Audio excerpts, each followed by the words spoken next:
नमस्कार, Dilip Singh advocate and आपका बहुत बहुत स्वागत है हमारे channel Legal Outlook by Dilip Singh में।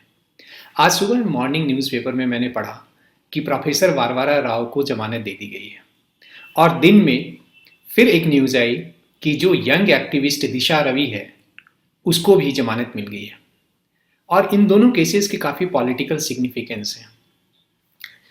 मैं आपको बताऊं एक बहुत इंटरेस्टिंग स्टोरी जो ज़मानत से जुड़ी हुई है। ये 2009 साल 2009 है 9 था और महाराष्ट्र में असेंबली इलेक्शन का दौर चल रहा था।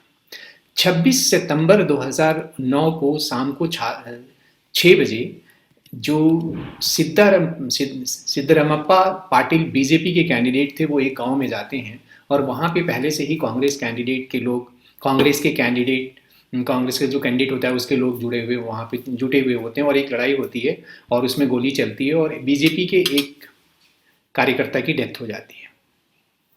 एफआईआर लॉज होता है और एफआईआर में ये जो बात कही जाती है बड़ी सिग्निफिकेंट होती है कि उस घटना से ठीक 8 दिन पहले जो कांग्रेस के कैंडिडेट आए उस गांव में आए थे और उन्होंने अपने लोगों को ये कहा कि जब भी कोई बात होती है तुम्हें जो करना है करो, हम संभाल लेंगे।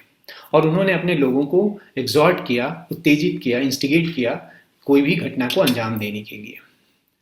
बाद में ये इस एफआईआर की बेसिस पर गिरफ्तारी का दौर शुरू होता है। तो जो कांग्रेस के कैंडिडेट थे सिद्धाराम महात्रे वो एंटिसिपेटरी बेल के लिए हाईकोर्ट जाते हैं। हाईकोर्ट वहाँ पे उनको ज़मानत नहीं देती है और इस तरह से मुद्दा सुप्रीम कोर्ट पहुँचता है। मेन एलिगेशन उन पे यही था कि वो एक्सॉर्ट किया और घटना के 8 दिन पहले किया। तो इस तरीके से जो ये केस सुप्रीम कोर्ट पहुँचता है उस केस का नाम था Siddharam Satlingappa Mhetre versus state of Maharashtra और ये 2010 का केस है और इस जजमेंट को लिखा था जस्टिस दलवीर भंडारी ने और ये बहुत ही बढ़िया लिखा हुआ जजमेंट है। इस केस में ये केस एंटिसिपेटरी बेल पे था और इसमें जो आर्गूमेंट कर रहे थे अपीलेंट की तरफ से वो एडवोकेट शांति भूषण थे, सीनियर एडवोकेट शांति भूषण, और दूसरी तरफ से जो आर्ग्यू कर रहे थे सीनियर एडवोकेट महेश जेठमलानी। लेकिन महेश जेठमलानी ने जिस ईमानदारी से और एक अच्छे एडवोकेट का एडवोकेसी का जो परिचय दिया वो हम कायल हैं और वो हमें उसको फॉलो करने की ज़रूरत है हम एडवोकेट्स को। इसके पहले कि मैं आगे उनके आर्गूमेंट पे जाऊं, मैं आपको बता दूं कि सीआरपीसी में सेक्शन 436 से लेके 450 तक जो प्रोविज़न है वो जमानत का है और पर्टिकुलरली इसमें सेक्शन 437 और 439 437 एंड 439 जब एक्यूज गिरफ्तार हो जाता है तब जो जमानत का प्रोविज़न है और 438 जो है वो प्री अरेस्ट बेल या एंटिसिपेटरी बेल या अग्रिम जमानत की बात करता है।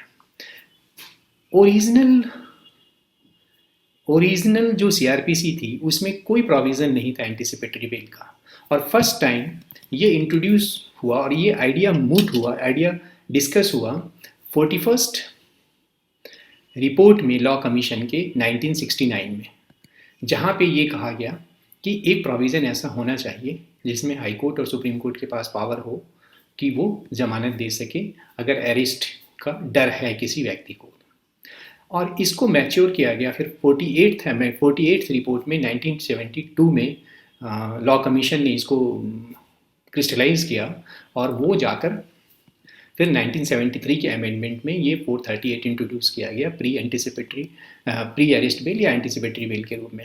अब मैं आपको एक बहुत इंटरेस्टिंग बात बताऊं कि लॉ कमीशन ने क्या तर्क दिया एंटिसिपेटरी बेल इंट्रोड्यूस करने के लिए। तो सबसे पहला जो तर्क था कि बहुत से इन्फ्लुएंशियल लोग अपनी पॉलिटिकल राइवलरी और किसी और राइवलरी के लिए झूठे केस दर्ज कर देते हैं और गिरफ्तार करा देते हैं और जिससे कि एक कलंक जुड़ जाता है गिरफ्तार हुए व्यक्ति का समाज में।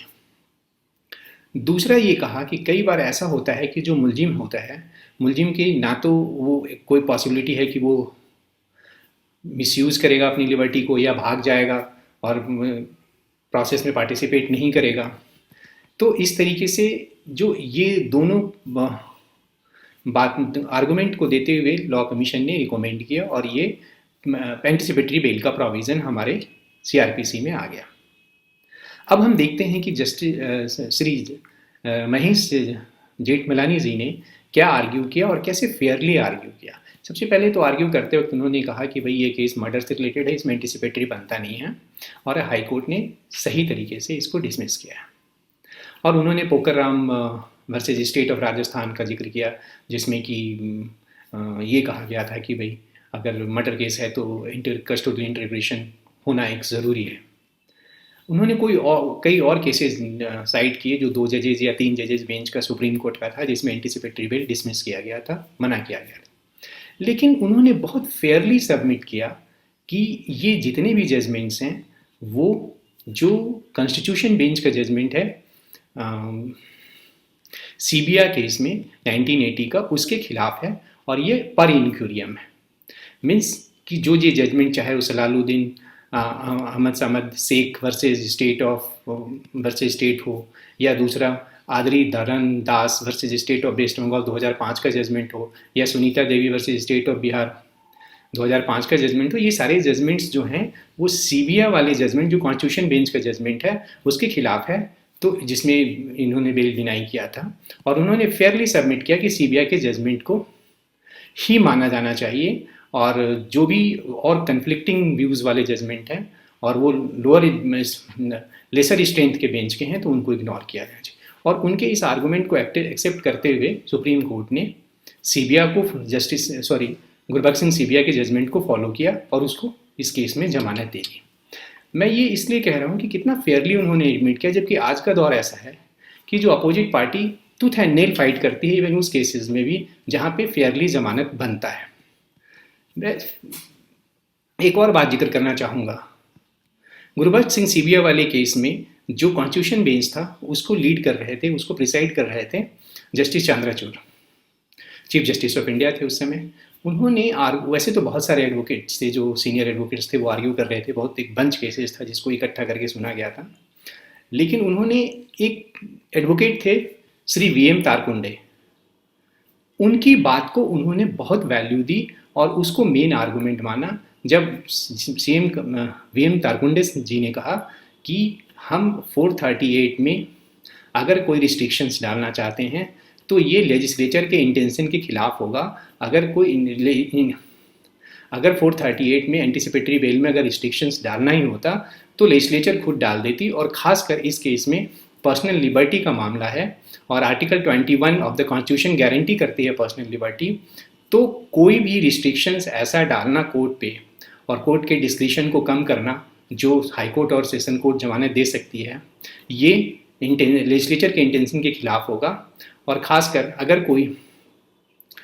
कोई रिस्ट्रिक्शंस लेजिस्लेचर डालती तो उसको फिर रिजनेबलनेस पे देखा जाता, तो उसने नहीं डाला है तो कोर्ट के लिए ये वाजिब नहीं होगा कि इस तरह का कोई रिस्ट्रिक्शन डाले जो आर्टिकल 21 के वायलेशन में जाएगा। और इस आर्गूमेंट को मेन आर्गूमेंट लेकर सुप्रीम कोर्ट ने सीबिया वाले केस में ज़मानत दे दी।